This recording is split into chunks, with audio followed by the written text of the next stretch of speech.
Citoyens de Russie, chers compatriotes, au cours de la nuit du mercredi à jeudi, les forces armées de la Fédération de Russie ont mené une opération militaire planifiée et d'une précision exemplaire contre plusieurs cibles stratégiques en Ukraine. Ces frappes avaient donc pour objectif d'éliminer des infrastructures critiques du complexe militaro-industriel ukrainien, des entrepôts d'armes étrangères, ainsi que des bases aériennes d'où partaient régulièrement des attaques contre notre territoire et contre nos soldats. Je tiens à préciser que ces frappes n'étaient pas improvisées. Elles résultent d'un travail minutieux de nos services de renseignement, de notre état-major et de nos forces armées.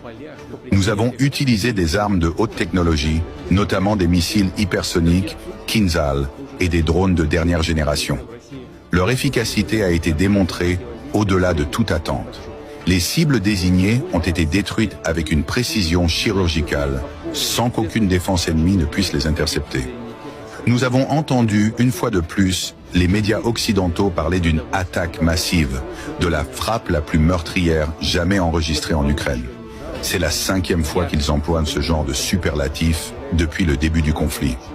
Mais derrière ces mots, il y a une réalité qu'ils ne peuvent pas cacher.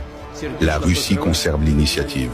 La Russie possède la capacité de frapper quand elle le décide, où elle le décide, et avec une efficacité qui met en échec toutes les prédictions des experts de Washington.